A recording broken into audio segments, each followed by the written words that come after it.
Hi friends, welcome to my channel.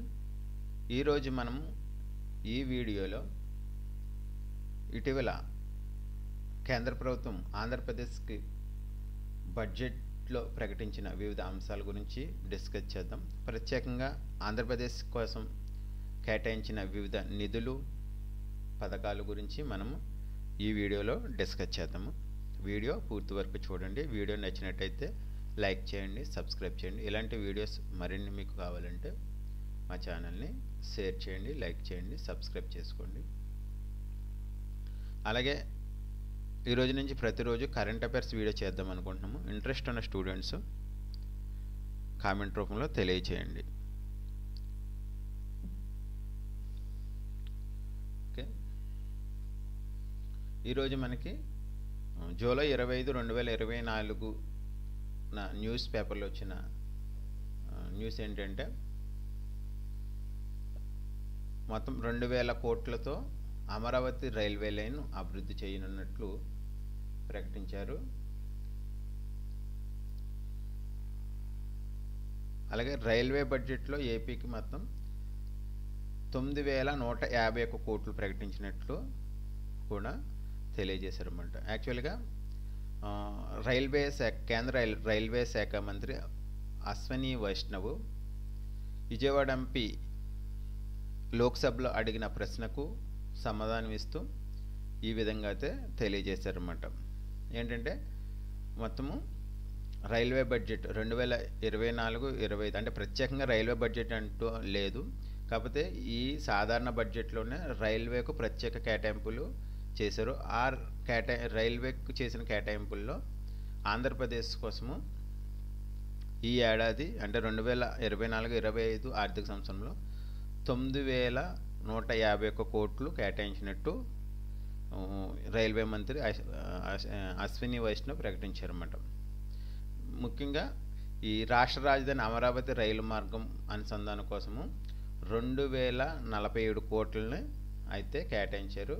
ఈ Amaravati railway అంటే ఆంధ్రప్రదేశ్ రాజధాని అమరావతి కోసం కొత్త రైల్వే మార్గాన్ని అయితే తీసుకొస్తున్నారు. దానికోసము మొత్తము 2047 కోట్లను ఖర్చు చేయనున్నారు. దీని ద్వారా 56 కిలోమీటర్ రైల్వే లైన్ అయితే అభివృద్ధి చేస్తున్నారన్నమాట.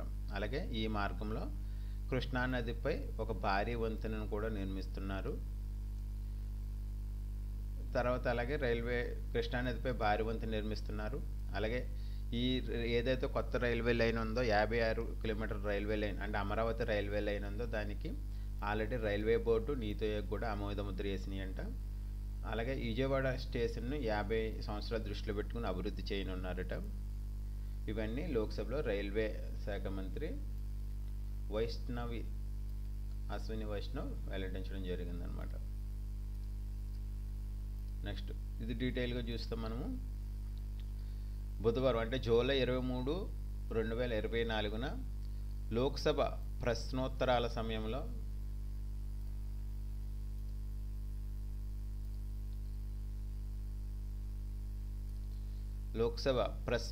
సమయంలో ఆంధ్రప్రదేశ్లో పెండింగ్లో ఉన్న రైల్వే లైన్ల పూర్తి, విజయవాడ రైల్వే స్టేషన్ ఆధునీకరణ గురించి తెదేపా ఎంపీ కేశినేని శివయాదవ్ అడిగిన ప్రశ్నకు, అలాగే తర్వాత రైల్వే భవన్లో జరిగిన విలేకరుల సమావేశంలో కూడా ఈ మేరకు కేంద్ర మంత్రి సమాధానం ఇచ్చారన్నమాట. అతను ఆన్సర్ ప్రకారం ఏంటంటే ఆంధ్రప్రదేశ్ అన్నది కేంద్ర ప్రభుత్వానికి ముఖ్యమైన రాష్ట్రము. గత 10 ఏళ్లలో రాష్ట్రానికి గతంలో ఎన్నడూ లేనంతగా నిధులు కేటాయించాము.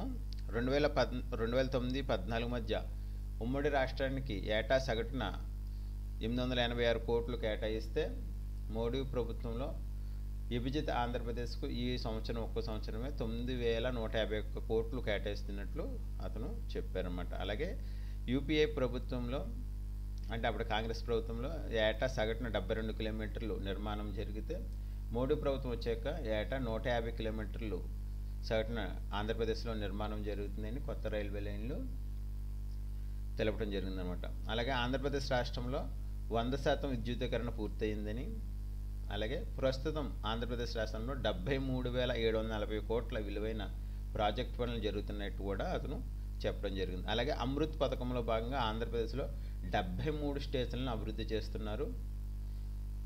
అలాగే గత 10 ఏళ్లలో 743 ఫ్లైఓవర్లు, అండర్ పాస్లు నిర్మించడం జరిగింది. అలాగే ఈ సంవత్సరం అంటే ఏప్రిల్ 1, 2024 నాటికి ఆంధ్రప్రదేశ్లో 26,292 కోట్ల విలువైన 1935 కిలోమీటర్ల 17 కొత్త రైల్వే లైన్ల నిర్మాణం జరుగుతున్నట్టు చెప్పడం జరిగిందనమాట. యాక్చువల్గా ప్రజెంట్ ఏప్రిల్ 1, 2024 నాటికి ఆంధ్రప్రదేశ్లో 26,292 కోట్ల విలువైన 1935 కిలోమీటర్ల 17 కొత్త లైన్లు అయితే నిర్మాణం జరుగుతుందని అశ్విని వైష్ణవ్ తెలపడం జరిగిందనమాట. అలాగే అమరావతి రైల్వే లైన్కు సంబంధించి డిపిఆర్కు రైల్వే బోర్డు, తర్వాత నీతి ఆయోగ్ కూడా ముద్ర వేసినట్టు చెప్పారు. తదుపరి దశల అనుమతుల కోసం కొంత సమయం పడుతుందని కూడా అతను చెప్పడం జరిగిందనమాట. అలాగే యాక్చువల్గా ఈ అమరావతి రైల్వే లైన్ అనేది ఎర్రుబాలెం నుంచి ప్రారంభమై కృష్ణా నది మీదుగా అమరావతి స్టేషన్ నుంచి నంబూరు వరకు మొత్తం మనకి చెప్పినట్టు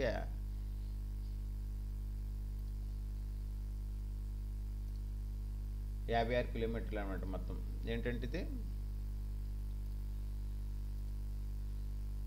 ఈ అమరావతి రైల్వే లైన్ అనేది ఎర్రుబాలెం నుంచి ప్రారంభమై కృష్ణానది మీదుగా అమరావతి స్టేషన్ నుంచి నంబూరు వరకు ఉంటుందంటే మొత్తం 56 కిలోమీటర్లు అనమాట.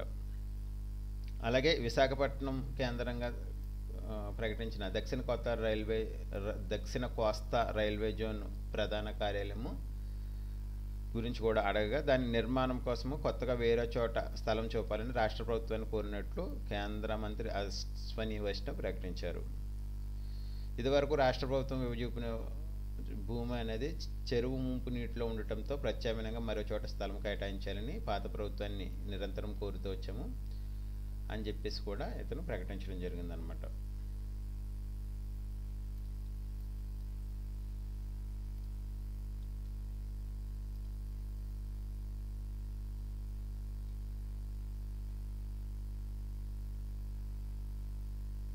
రైల్వే ప్రాజెక్టుల వ్యయాన్ని పంచుకునే అంశం కేంద్ర రాష్ట్ర ప్రభుత్వాల మధ్య ఉందని, దీంతో పాటు భూ సేకరణ సమస్య గురించి కూడా తాను ముఖ్యమంత్రితో మాట్లాడినట్టు అశ్విని వైష్ణవ్ చెప్పడం జరిగింది. అలాగే విజయవాడ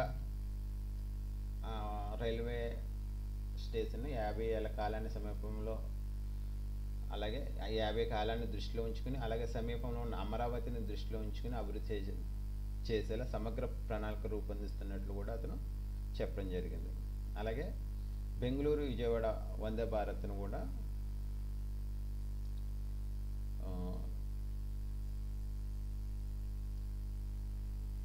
త్వరలో ప్రారంభించే విషయం ఆలోచిస్తామని చెప్పేసి అతను చెప్పడం జరిగింది అన్నమాట. యాక్చువల్గా మనకి ఇప్పటికి సికింద్రాబాద్ విశాఖపట్నం అలాగే సికింద్రాబాద్ తిరుపతి మధ్య వందే భారత్ రైళ్ళు ఉన్నాయి. అలాగే బెంగళూరు విజయవాడ మధ్య వందే భారత్ రైలు నడపాలని కూడా కొన్ని ప్రతిపాదనలు ఉన్నాయి. కాకపోతే వాటి గురించి పరిశీలిస్తామని చెప్పేసి అతను ప్రకటించడం జరిగిందనమాట.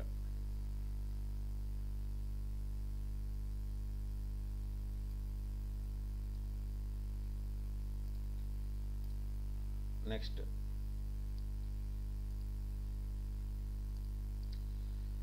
ఆకాంక్షిత జిల్లాలకు 34 కోట్లు కేటాయిస్తే ఖర్చు చేసింది 11 కోట్లే. ఇటీవల జూలై 23, 2024 ఒంగోలు తెదేపా ఎంపీ మాగుంట్ల శ్రీనివాసరెడ్డి లోక్సభలో అడిగిన ఒక ప్రశ్నకు సమాధానం ఇస్తూ కేంద్ర గణాంకాలు ప్రణాళిక వ్యవహారాల శాఖ మంత్రి ఇంద్రజిత్ సమాధానం ఇవ్వడం జరిగిందనమాట. యాక్చువల్గా ఆకాంక్ష జిల్లాలకు కేటాయించిన నిధుల మొత్తంలో 3వ వంతు మాత్రమే ఆంధ్రప్రదేశ్ ప్రభుత్వం వినియోగించుకున్నట్లు అతను చెప్పడం జరిగింది. మొత్తము 34.25 కోట్లు ఆంధ్రప్రదేశ్ కేటాయిస్తే ఆకాంక్షిత జిల్లాల భాగంలో భాగంగా 11.94 కోట్లు మాత్రం వినియోగించినట్లు తెలిపారు. అలాగే కడపకు 11 కోట్లు కేటాయిస్తే 3 కోట్లు మాత్రం ఖర్చు చేసినట్లు వెల్లడించారు. అలాగే అల్లూరు సీతారామరాజు జిల్లాకు 10 కోట్లు కేటాయిస్తే మొత్తం 39 లక్షలు మాత్రమే ఉపయోగించినట్లు చెప్పారు. అలాగే పార్వతీపురం మన్యం జిల్లాకు 5 కోట్లు కేటాయించగా 82 లక్షలు మాత్రమే ఖర్చు చేశారు. విశాఖ జిల్లాకు 2.93 కోట్లు కేటాయిస్తే 2.28 కోట్లు, విజయనగరం జిల్లాకు 5.01 కోట్లు కేటాయిస్తే 4.75 కోట్లు వినియోగించినట్లు చెప్పడం జరిగిందనమాట. నెక్స్ట్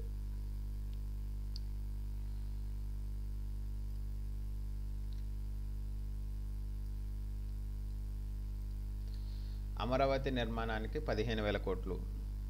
జూలై 22న కేంద్ర ఆర్థిక మంత్రి నిర్మలా సీతారామన్ లోక్సభలో ప్రవేశపెట్టిన కేంద్ర బడ్జెట్ 2024-25లో అమరావతి నిర్మాణానికి 15,000 కోట్లు కేటాయించినట్లు ప్రకటించారు. అలాగే ఆమె ముఖ్యంగా ఆంధ్రప్రదేశ్ పునర్విభజన చట్టాన్ని ప్రత్యేకంగా ప్రస్తావిస్తూ, ఆంధ్రప్రదేశ్ పునర్విభజన చట్టాన్ని పూర్తిగా అమలు చేయడానికి మా ప్రభుత్వం నిర్దిష్టమైన ప్రయత్నాలు చేసిందని, రాష్ట్ర రాజధానికి అవసరమైన విషయాన్ని గుర్తించి విభిన్న అభివృద్ధి సంస్థల ద్వారా ప్రత్యేక ఆర్థిక మద్దతు అందిస్తామని చెప్పేసి ప్రకటించడం జరిగింది. ముఖ్యంగా మన బడ్జెట్లో ఆంధ్రప్రదేశ్ రాష్ట్రానికి అమరావతి అలాగే పోలవరం ప్రాజెక్టులు రెండు కళ్ళుగా ఉన్నాయని, అటువంటి దానికి మేము వెన్నుదన్నుగా నిలుస్తామని చెప్పేసి ప్రకటించడం జరిగింది. మొత్తం ఆంధ్రప్రదేశ్ రాష్ట్ర రాజధాని నిర్మాణం కోసం 15,000 కోట్లు అయితే సమకూర్చనున్నారు. అలాగే పోలవరం ప్రాజెక్టు వేగంగా పూర్తి చేయడానికి కట్టుబడి ఉన్నామని కూడా ప్రకటించడం జరిగింది. అలాగే రాష్ట్రంలో వెనకబడి ఉన్న 8 ఉమ్మడి జిల్లాల అభివృద్ధికి నిధులు కేటాయించినట్లు స్పష్టం చేశారు. యాక్చువల్గా ఈ 15,000 కోట్లలో ఇవి డైరెక్ట్గా కేంద్ర ప్రభుత్వం అవుతాయి, ప్రపంచ బ్యాంకు ద్వారా రుణం అయితే ఇప్పించడం జరుగుతుంది. దీనికి సంబంధించి మ్యాచింగ్ గ్రాంట్లు అలాగే వాటిని కేంద్రం సర్దుబాటు చేస్తుంది. రాష్ట్ర ప్రభుత్వంతో మాట్లాడి కేంద్ర ప్రభుత్వం సర్దుబాటు చేస్తుందని కూడా ప్రకటించడం జరిగింది. ఈ 15,000 కోట్లను కూడా ప్రపంచ బ్యాంకు ద్వారా ఇప్పించనుందన్నమాట. అలాగే రాష్ట్రంలో వెనకబడిన 8 ఉమ్మడి జిల్లాల అభివృద్ధికి నిధులు కేటాయించినట్లు ప్రకటించారు. యాక్చువల్గా ఇంతకుముందు రాయలసీమకు సంబంధించి 4 జిల్లాలు, అలాగే ఉత్తరాంధ్రకి సంబంధించి 3 జిల్లాలు ఈ వెనకబడిన జిల్లాలుగా గుర్తించి ఆర్థిక సహాయం అందించేవారు. సంవత్సరానికి 50 కోట్లు చొప్పున. ఇప్పుడు ప్రకాశం జిల్లాను కూడా యాడ్ చేశారన్నమాట. ఇంతకుముందు మనకి రాయలసీమ జిల్లాలైన కడప, కర్నూలు, చిత్తూరు, అనంతపురం, అలాగే ఉత్తరాంధ్ర జిల్లాలైన విశాఖపట్నం, విజయనగరం, శ్రీకాకుళం, ఈ 7 జిల్లాలకు సంవత్సరానికి 50 కోట్ల చొప్పున 350 కోట్లు అయితే ఇచ్చేవారు. ఇప్పుడు ప్రకాశం జిల్లాను కూడా దీంట్లో యాడ్ చేసి మొత్తం 8 వెనకబడిన జిల్లాలుగా గుర్తించి సంవత్సరానికి 400 కోట్లను అయితే అందించనున్నారన్నమాట.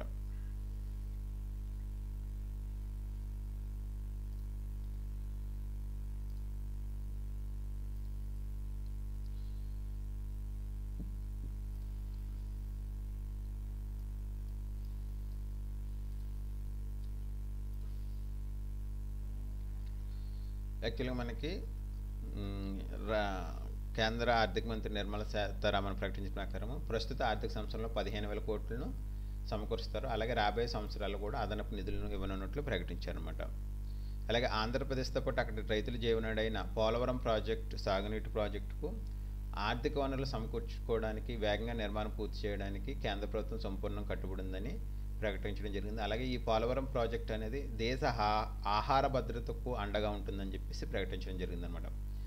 అలాగే ఆంధ్రప్రదేశ్ విభజన చట్టం కింద పారిశ్రామిక అభివృద్ధిని ప్రోత్సహించడానికి వీలుగా విశాఖపట్నం, చెన్నై పారిశ్రామిక కేడర్లోని కొప్పర్తి నోడు, ఈ కొప్పర్తి అనేది కడప జిల్లాలో ఉంది.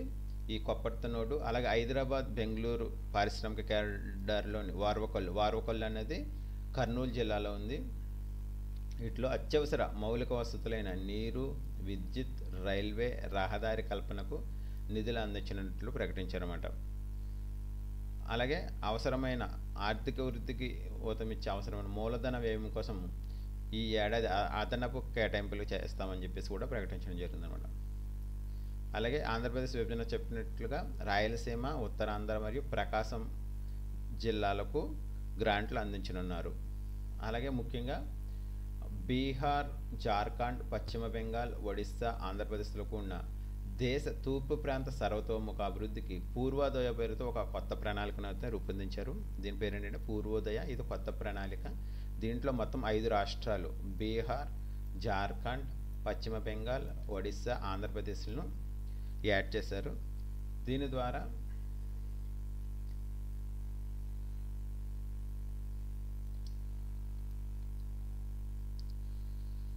దీని ద్వారా మానవ వనరుల అభివృద్ధి, మౌలిక వసతులు, ఆర్థిక అవసరాలను కల్పించి ఈ ప్రాంతాన్ని వికసిత భారత్ ఇంజిన్గా మార్చనున్నట్లు ప్రకటించారన్నమాట. ఏంటంటే పూర్వోదయ అనేది కొత్త ప్రణాళిక. దీంట్లో 5 రాష్ట్రాలను యాడ్ చేస్తారు. అవి బీహార్, జార్ఖండ్, పశ్చిమ బెంగాల్, ఒడిస్సా, ఆంధ్రప్రదేశ్. దీని ద్వారా తూర్పు ప్రాంతాన్ని అంతా సర్వతోముఖ అభివృద్ధిగా డెవలప్ చేసి ఈ ప్రాంతాన్ని వికసిత భారత్ ఇంజిన్గా మార్చనున్నట్లు ప్రకటించారు.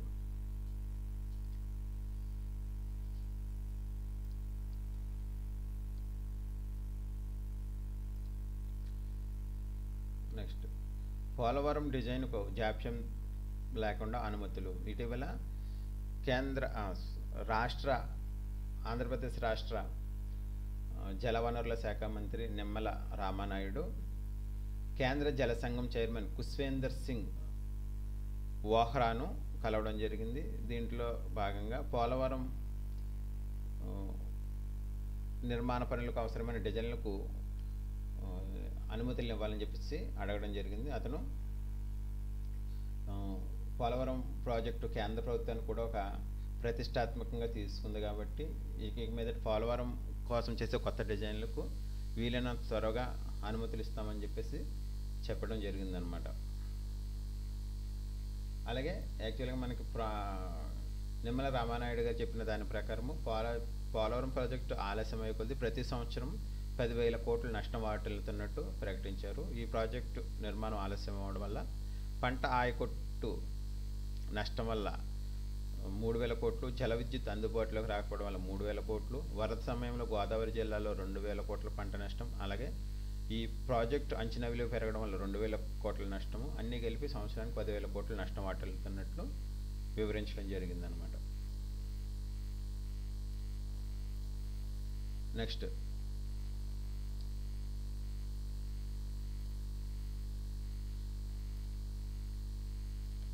పోలవరం అమరావతి బాధ్యత మాదే. పోలవరం జాతీయ ప్రాజెక్టు ప్రతి పైసా మేమే ఖర్చు చేస్తాము. కేంద్ర మంత్రి నిర్మలా సీతారామన్ జూలై 22, 24 కేంద్ర బడ్జెట్ ప్రవేశపెట్టిన తర్వాత జరిగిన విలేకరుల సమావేశంలో పోలవరం అమరావతి గురించి కూడా ప్రస్తావించడం జరిగింది. దీని ప్రకారము ఆంధ్రప్రదేశ్ అతి ముఖ్యమైన పోలవరం ప్రాజెక్టు అలాగే రాజధాని నిర్మాణాలకు కేంద్ర ప్రభుత్వం కట్టుబడి ఉందని ఆర్థిక మంత్రి నిర్మలా సీతారామన్ ప్రకటించారు. పోలవరం జాతీయ ప్రాజెక్టు కాబట్టి దాని బాధ్యత కేంద్ర ప్రభుత్వం ఉంటుందని చెప్పేసి ప్రకటించడం జరిగిందనమాట. దాదాపు అన్ని జాతీయ ప్రాజెక్టులను కేంద్ర ప్రభుత్వం అమలు చేస్తుంది. అలాగే 2014లో చేసుకున్న ఒప్పందం ప్రకారం ఈ ప్రాజెక్టు పనులను ఆంధ్రప్రదేశ్ చేపడుతుందని చెప్పడం జరిగిందనమాట. అలాగే ఈ ప్రాజెక్టు ఎత్తు 2013 చట్టం కింద సహాయ పునరావాసం గ్రామాల నుంచి తరలించిన నిర్వాసితులకు చేసిన చెల్లింపులు ఇదివరకే ఒక ఒప్పందానికి వచ్చి కేబినెట్ నుంచి అనుమతి తీసుకున్నారని, అయితే తర్వాత మళ్ళీ కొత్త సమస్యలు వచ్చాయని అవన్నీ రాష్ట్ర ప్రభుత్వంతో మాట్లాడి కేంద్ర ప్రభుత్వం సెటిల్ చేస్తుందని చెప్పేసి కూడా చెప్పడం జరిగిందనమాట. ఇవేంటంటే మనకి పోలవరం ప్రాజెక్ట్ చేయడానికి కేంద్ర ప్రభుత్వం గ్రాంట్ ఇస్తుందా, రుణం ఇస్తుందా అన్నది చెప్పేసి రాష్ట్ర ప్రభుత్వం కేంద్ర ప్రభుత్వం కూర్చొని మాట్లాడుకున్నట్లు చెప్పడం జరిగిందనమాట. అలాగే బడ్జెట్లో ప్రకటించిన 15,000 అమరావతి కోసం బడ్జెట్లో ప్రకటించిన 15,000 కోట్లను ప్రపంచ బ్యాంకు సహాయంతో ఆంధ్రప్రదేశ్కి ఇప్పిస్తున్నట్లు ప్రకటించారు. దీనికి counter part funding matching grant అనేది ఉంటుంది. దాన్ని ప్రస్తుత రాష్ట్ర ఆర్థిక పరిస్థితి బాగోలేదు కాబట్టి దాని గురించి రాష్ట్రంతో మాట్లాడి రాష్ట్ర ప్రభుత్వం పెట్టుకుంటుందా లేకపోతే కేంద్ర ప్రభుత్వం గ్రాంటు ఇస్తుందా అని చెప్పేసి రాష్ట్ర ప్రభుత్వంతో మాట్లాడిన తర్వాత డిసైడ్ చేస్తామని, ప్రస్తుతానికైతే ఈ 15,000 కోట్లను డైరెక్ట్ కేంద్ర ప్రభుత్వం కాకుండా ప్రపంచ బ్యాంక్ సహాయంతో ఇస్తున్నట్లు ప్రకటించారన్నమాట. అలాగే ఈ విలేకరుల సమావేశంతో మాట్లాడుతూ దేశంలో రాజధాని లేని ఏకైక ప్రాంతం ఆంధ్రప్రదేశ్ మాత్రమేనని, ఆంధ్రప్రదేశ్ విభజన చట్టం ప్రకారం అక్కడ ఇప్పటికే రాజధాని ఉండాలని అని చెప్పేసి కూడా చెప్పడం జరిగిందనమాట.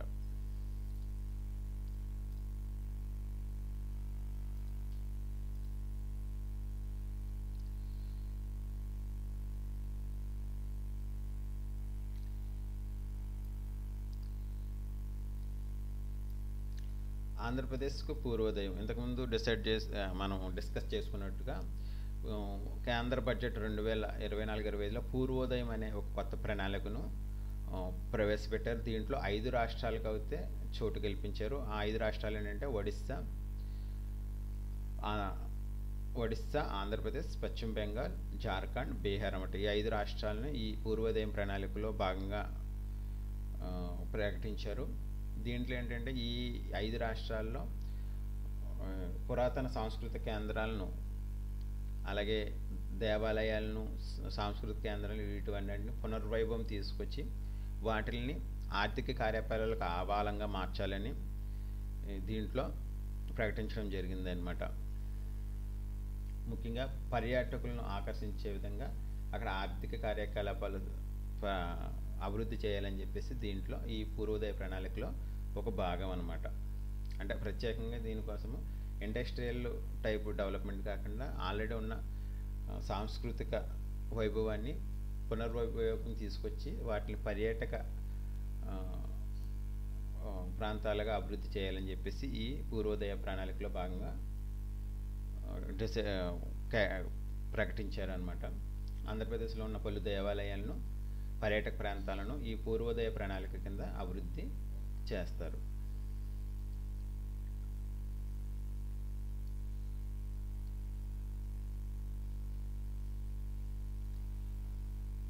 నెక్స్ట్ ఆంధ్రప్రదేశ్ వెనుకబడిన ప్రాంతాలకు ప్రత్యేక ప్యాకేజ్.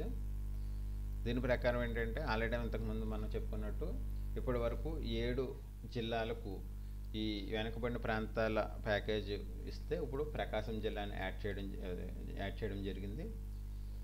మొత్తము ఒక్కొక్క జిల్లాకి 50 కోట్ల చొప్పున 400 కోట్లనైతే ప్రతి సంవత్సరం కేటాయిస్తారన్నమాట. ఈ నీతి ఆయోగ్ సిఫార్సుల మేరకు ఈ నిధులను అయితే కేంద్రం ఇస్తుంది. ప్రధానంగా గిరిజన ప్రాంతాలు, వెనుకబడిన వర్గాలు ఈ జిల్లాలో ఉండటంలో వీటికి ప్రాధాన్యత అయితే ఉంది.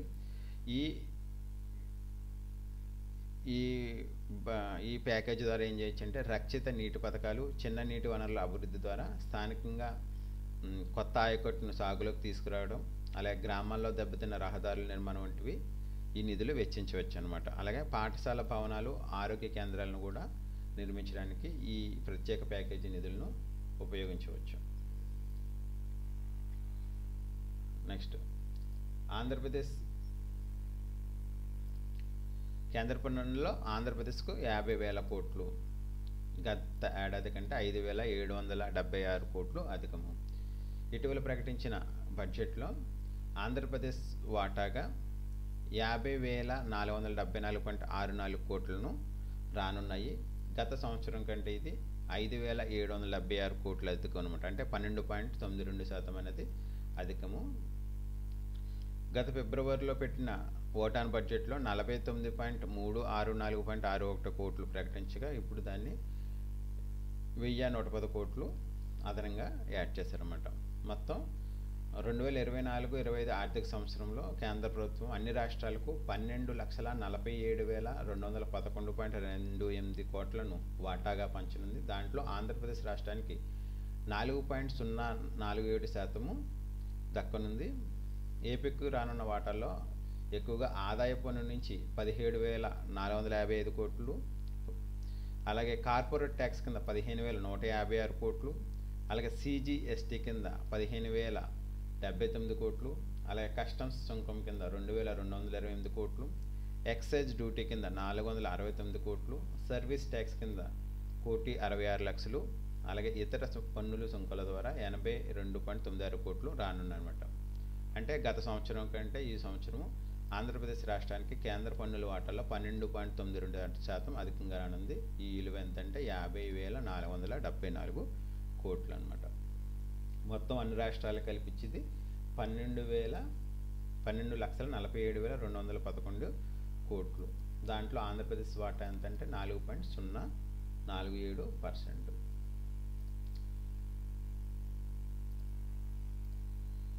నెక్స్ట్ విశాఖ స్టీల్కు 620 కోట్లు. కేంద్ర ప్రభుత్వం విశాఖపట్నం స్టీల్ ప్లాంట్కు బడ్జెట్లో 620 కోట్లు అయితే కేటాయించింది. గత బడ్జెట్తో పోలిస్తే 63 కోట్లు తక్కువ అనమాట. ఆంధ్రప్రదేశ్ పునర్విభజన ప్రకారం విశాఖలో ఏర్పాటు చేసిన ఇండియన్ ఇన్స్టిట్యూట్ ఆఫ్ పెట్రోలియం ఎనర్జీకి 169 కోట్లు కేటాయించారు. గత ఏడాది పరిస్థితి 78 కోట్లు ఎక్కువ అనమాట. అలాగే విశాఖపట్నం పోర్ట్ ట్రస్ట్కు 150 కోట్లను కేటాయించారు. క్రితంతో పరిస్థితి 126 కోట్లు అయితే తక్కువగా ఇవ్వడం జరిగిందనమాట. అలాగే ఆంధ్రప్రదేశ్ రాష్ట్రంలో మౌలిక వసతుల కల్పనకు వివిధ విదేశీ ఆర్థిక సంస్థల ద్వారా ఆంధ్రప్రదేశ్లోని పలు ప్రాజెక్టులు నిధులు కేటాయించారు. దాంట్లో ఆంధ్రప్రదేశ్ గ్రామీణ రహదారుల ప్రాజెక్టుకు ఏఐఐబి నుంచి 150 కోట్లు, అలాగే AP irrigation and livelihood improvement ప్రాజెక్టుకి జపాన్ ప్రభుత్వం నుంచి 300 కోట్లు, ఆంధ్రాస్ లెర్నింగ్ ట్రాన్స్ఫరేషన్ ఆపరేషన్కు ఐపీఆర్డీ నుంచి 300 కోట్లు, అలాగే ఆంధ్రప్రదేశ్ రహదారులు వంతెనల పునర్నిర్మాణం కోసం ఎన్డీబీ నుంచి న్యూ డెవలప్మెంట్ బ్యాంక్ నుంచి 650 కోట్లు కేటాయించడం జరిగిందనమాట. అలాగే గిరిజన విశ్వవిద్యాలయాలకు ప్రత్యేకంగా కేటాయింపులు జరపకుండా సెంట్రల్ యూనివర్సిటీకి ఈ గ్రాంట్లలో దాన్ని విలీనం చేశారు. అంటే ఇకపై సెంట్రల్ యూనివర్సిటీల గ్రాంట్ల ద్వారా ఈ గిరిజన యూనివర్సిటీలకు నిధులు అయితే ఇవ్వడం జరుగుతుందన్నమాట.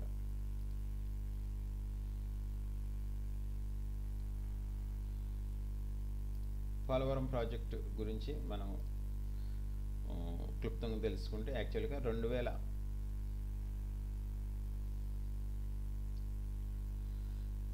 ఈ పోలవరం ప్రాజెక్టు గురించి కేంద్ర ప్రభుత్వము ఈ బడ్జెట్లో ప్రత్యేకంగా ప్రస్తావించడం జరిగిందనమాట. ఈ ప్రాజెక్టును తామే పూర్తి చేస్తామని, అలాగే అవసరమైన నిధులు ఇస్తామని కేంద్ర ప్రభుత్వం ప్రకటించింది. అలాగే త్వరితగతిన నిధులు ఇచ్చి ఈ ప్రాజెక్టును పూర్తి చేస్తామని కూడా చెప్పడం జరిగిందనమాట.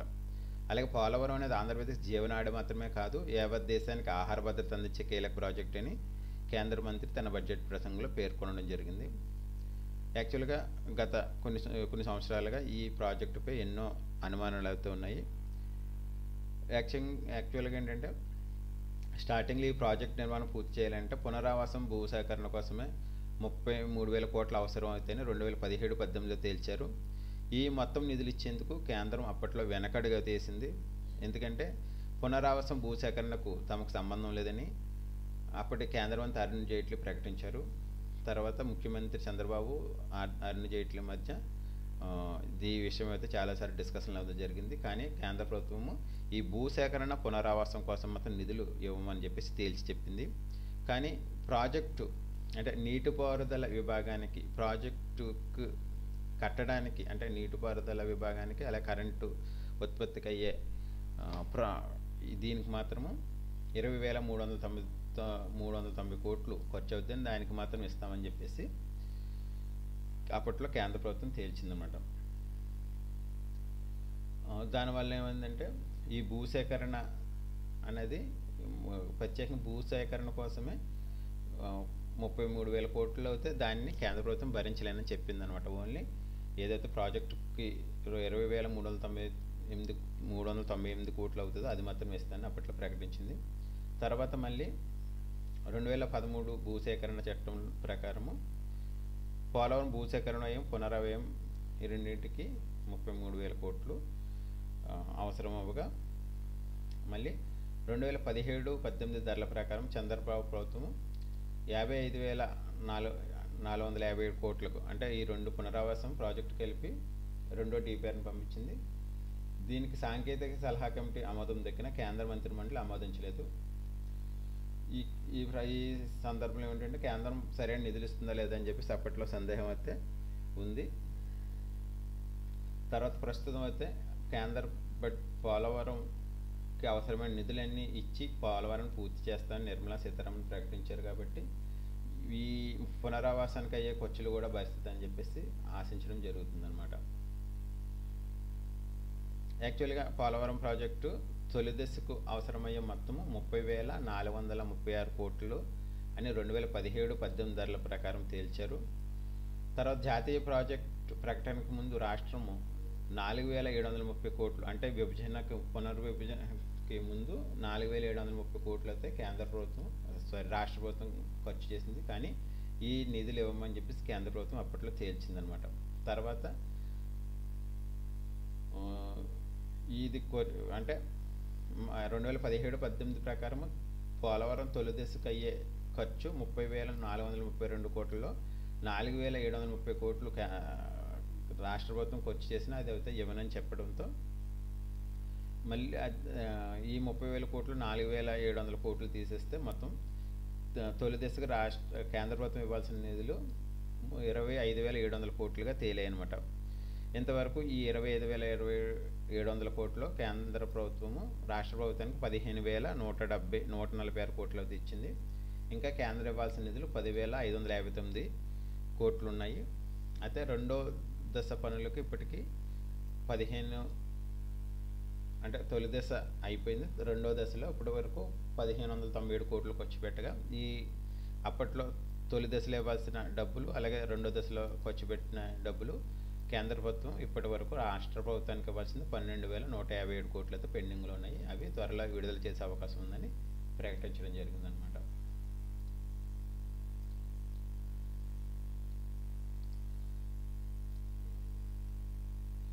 తయారీ రంగ హబ్గా రాయలసీమ. ఇటీవల కొప్పర్తి వారవకల్లు నోడ్లను అభివృద్ధికి ప్రత్యేక నిధులు కేటాయించినట్లు కేంద్ర బడ్జెట్లో ప్రకటించారు. దానివల్ల ఏంటంటే వారవకల్లు అనేది కర్నూలు జిల్లాలో ఉంది, కొప్పర్తి అనేది కడప జిల్లాలో ఉంది. దీనివల్ల మనకి రాయలసీమ ప్రాంతంలో ఇండస్ట్రియల్ గ్రోత్ పారిశ్రామిక అభివృద్ధి పెరిగే అవకాశం ఉందని చెప్పేసి భావిస్తున్నారు. యాక్చువల్గా 2014-19 మధ్యకాలంలో అనంతపురం జిల్లాల కియా రేణిగుంట ప్రాంతంలో ఎలక్ట్రానిక్స్ క్లస్టర్ ఏర్పాటు, దానితో అక్కడ కంపెనీలు రావడం జరిగిందనమాట. తర్వాత కర్నూలు జిల్లాలోని వారవకల్లు కేంద్రంగా మెగా పారిశ్రామిక వాడ అభివృద్ధికి తెదేపా ప్రభుత్వం హయాంలో అడుగులు పడ్డాయి. ఇది హైదరాబాద్ బెంగళూరు పారిశ్రామిక నడవల భాగంగా అభివృద్ధి చేయాలని ఏపీఐసి ద్వారా 7,100 ఎకరాలు సేకరించారన్నమాట. యాక్చువల్గా ఈ వారవకల్లు పారిశ్రామిక ఏర్పాటు వల్ల కర్నూలు, నంద్యాల, కడప, తిరుపతి ప్రాంతంలో పరిశ్రమలకు విస్తరణ అవకాశాలు మెరుగుపడే అవకాశం ఉంది. అలాగే విశాఖపట్నం, చెన్నై పారిశ్రామిక వాడల్లో భాగంగా కడప జిల్లాలో కొప్పర్తిలో ఒక పారిశ్రామిక వాడ అయితే ఏర్పాటు చేయడం జరుగుతుందన్నమాట. ముఖ్యంగా మనకి ఇక్కడ 2 హబ్బులు, ఒకటి వారవకల్లు, 2 కొప్పర్తి. వారవకల్లు అనేది హైదరాబాద్ బెంగళూరు ఇండస్ట్రియల్ కారిడార్ల భాగము. కొప్పర్తి అనేది కడప జిల్లాలో ఉంది. విశాఖపట్నము, చెన్నై పారిశ్రామిక కారిడార్లో భాగంగా ఉందన్నమాట. Okay friends, thank you very much.